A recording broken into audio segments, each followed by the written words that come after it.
warahmatullahi wabarakatuh. Saya Iqbal Seni. Saya Santoso. Kami akan menyampaikan materi tentang pentingnya pelayanan prima dalam berbisnis. Pentingnya excellent service dalam usaha bisnis. Berikut merupakan poin-poin yang akan kita bahas dalam presentasi kali ini. Yang pertama, mengapa excellent service begitu penting? 2, bagaimana memahami dan memulai bisnis tanpa modal? 3, apakah korelasi excellent service terhadap kemajuan bisnis? Selanjutnya, memahami pelayanan prima dalam berbisnis di era milenial. Pertama, apa sih pelayanan prima itu? Pelayanan prima adalah pemberian pertolongan kepada orang lain. Pertolongan tersebut baik itu materi maupun non-materi yang nantinya bisa mengatasi masalahnya sendiri, klien atau pelanggan. Terlepas dari pengertiannya, memberikan pelayanan prima itu seharusnya wajib hukumnya. Pelayanan prima sendiri bila membuat feedback yang baik tak hanya kepada pelanggan saja, tetapi bagi yang memberikan layanan tersebut. Sebagai contoh, bagi pelanggan, mendapatkan pelayanan prima bisa membuat merasa nyaman dan tenang. Pelanggan merasa dihormati sekali dengan adanya hal itu. Kemudian bagi pemilik atau penjual akan mendapatkan pelanggan setia karena pelanggan. Kedua, mengapa sebegitu pentingnya?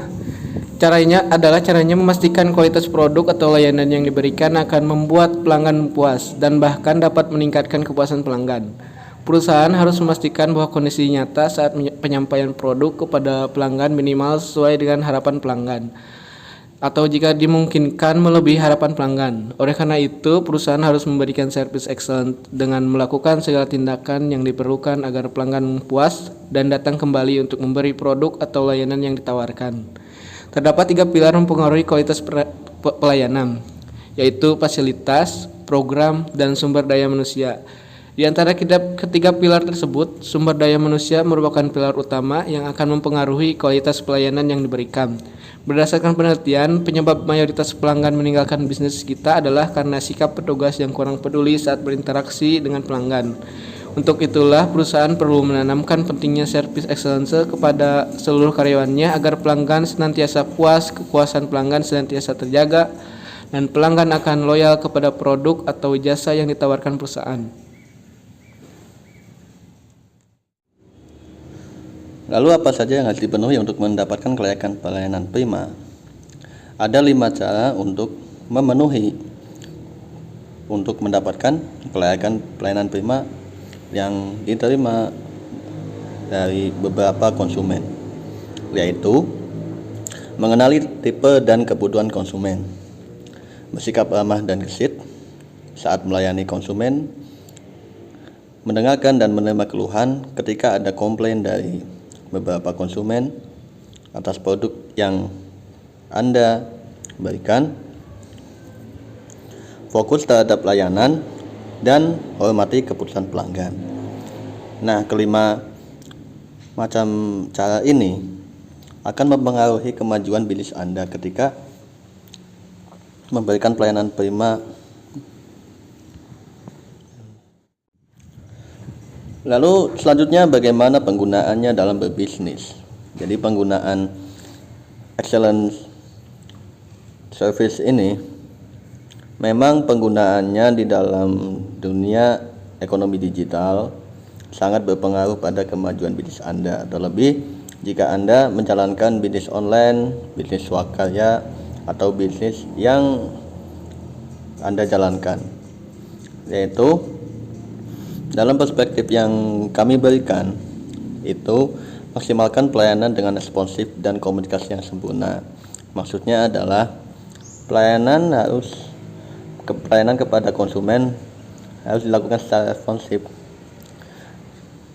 yaitu ketika ada konsumen yang akan membeli produk Anda, itu sebisa mungkin Anda responnya cepat atau fast respon di bahasa zaman sekarang. Lalu komunikasi yang sempurna, yaitu jangan sampai menyinggung konsumen, jangan sampai mengecewakan konsumen, dan jika ada komplain, Anda sebisa mungkin bijak dan bersikap profesional. Lalu jangan membuat pelanggan pergi atau tidak menyukai caramu dalam berbisnis. Ini yang kunci utama dalam berbisnis, yaitu jangan membuat pelanggan pergi atau tidak menyukai caramu dalam berbisnis. Artinya berbisnis itu bukan hanya mendapatkan profit atau mendapatkan keuntungan, tetapi ketika kita berbisnis itu sebisa mungkin kita menjaga attitude, menjaga kepercayaan konsumen agar bisnis kita berjalan dengan mulus dan memperluas jaringan bisnis. Lalu apa saja sih bisnis tanpa modal itu? Nah, ini bukan bisnis tanpa modal apapun ya. Jadi yang dinamakan modal dalam bisnis tanpa modal ini adalah kita hanya memerlukan skill, terus juga intelijensi, terus juga kecerdasan dalam membaca pangsa pasar. Modal memang penting dalam memulai bisnis, tetapi teknologi telah membantu kita dalam berbisnis dengan cara yang atraktif. Maksudnya kan zaman sekarang sudah ada media sosial, sudah ada Google, sudah ada teknologi yang sangat membantu kita. Jadi sebisa mungkin kita memanfaatkan teknologi untuk berbisnis, bukan kita dimanfaatkan oleh teknologi.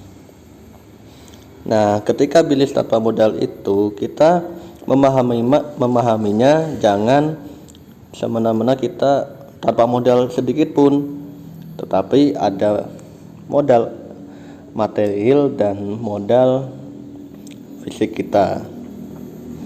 Nah, maksudnya modal material itu apa sih? Modal material itu seperti uang, seperti barang yang akan digunakan, dan juga modal pendukung. Jadi yang dimanfaatkan itu modalnya bukan modal uang, tetapi hanya sebatas gambar ketika di bisnis online, atau dengan menggunakan handphone, atau dengan menggunakan laptop.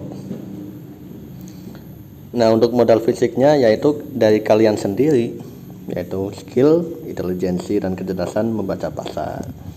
Anda perlu memahami bahwa arti bisnis tanpa modal hanyalah tidak menggunakan modal material atau numerik. Nah, seperti tadi, tidak menggunakan uang sepeser pun. Hubungannya apa sih excellent service terhadap kemajuan bisnis tanpa modal yang dijalankan? Manfaat yang didapatkan memang tidak besar, tetapi jangka waktunya sangat panjang dan menentukan relasi dan jaringan bisnis yang dapat tumbuh dengan pesat. Nah, ketika kita sudah mengetahui pelayanan prima, kita sudah mengetahui apa saja yang mempengaruhi, terus apa juga bisnis modal tanpa modal itu, kita berbicara tentang hubungannya. Jadi pelayanan prima ini hubungannya sangat besar untuk kemajuan bisnis tanpa modal yang kita jalankan, yaitu kita bisa memperluas jaringan bisnis dengan bisnis online. Namun kita perlu ketahui bisnis tanpa modal itu ada dua, yaitu bisnis online dan bisnis swakarya. Kalau bisnis online itu kita sudah mengenalnya sejak lama sekali, yang banyak beredar di grup-grup Facebook. Itu tahun 2014 berdasarkan riset yang saya lakukan. Terus juga sudah berkembang ke WhatsApp, berkembang ke Instagram, berkembang ke blog, dan sekarang ada juga Telegram. Nah, kemajuan bisnis itu tanpa modal di dalam bisnis online itu sangat besar sekali. Jadi kita bisa mengenal produk, bisa mengenal relasinya, bisa mengenal harga-harga di setiap pangsa pasar. Kita bisa mengenal apa sih risiko-risiko yang akan kita terima ketika kita berbisnis online. Nah, untuk berbisnis swakarya ini hubungannya dengan hasil karya cipta kita, seperti misalkan karya ilmiah, karya tulis atau karya seni, karya musik, itu masuknya dalam bisnis swakarya, dan itu juga bisa dipasarkan di media online. Manfaat selanjutnya yaitu kita dapat meningkatkan kepercayaan diri kita terhadap apa yang kita miliki.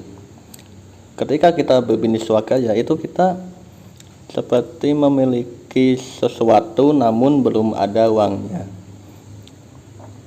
Nah, uang yang disebut itu, yang dimaksud adalah cara kita ingin memasarkan hasil karya kita yang pada akhirnya kita ingin menguangkan karya kita. Misalkan karya musik.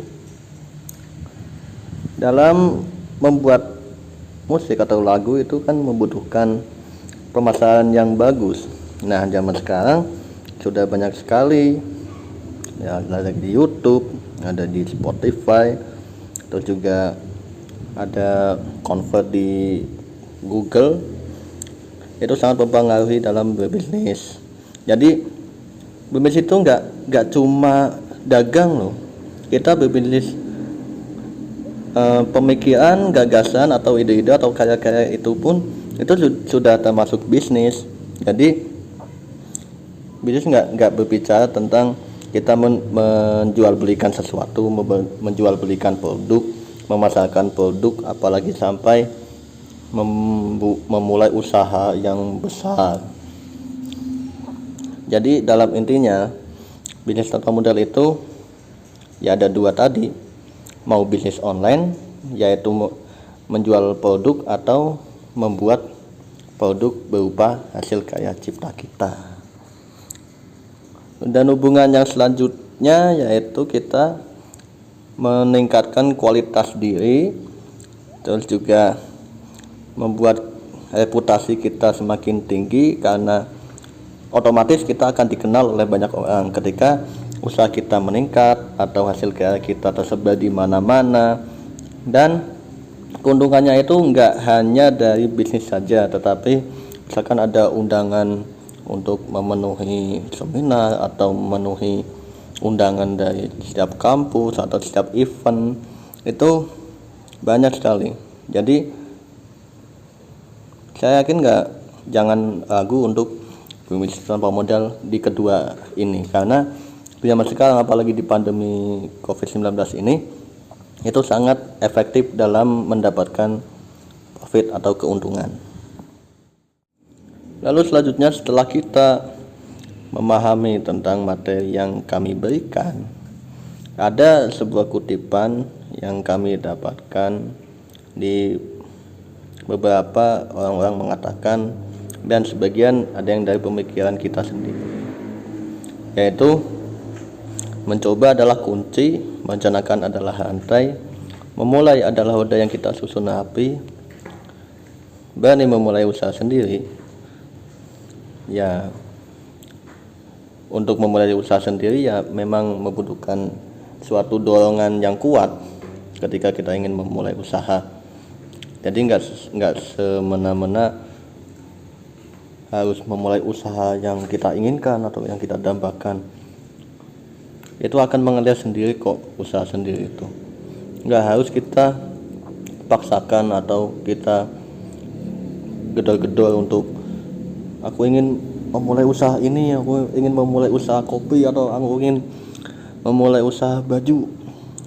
Kita rencanakan dulu, terus kita mencoba satu hal.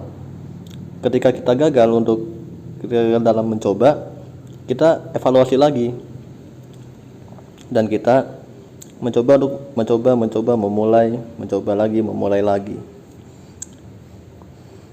Lalu berdiri atau duduk adalah pilihan di masa ini, tetapi bergerak maju adalah jalan menuju duduk manis dan berdiri membimbing mereka. Jadi ini adalah motivasi dari kami yang kami dapatkan ketika kita ingin memulai bisnis tanpa modal seperti ini.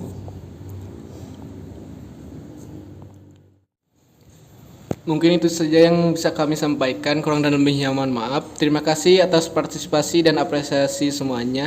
Wassalamualaikum warahmatullahi wabarakatuh.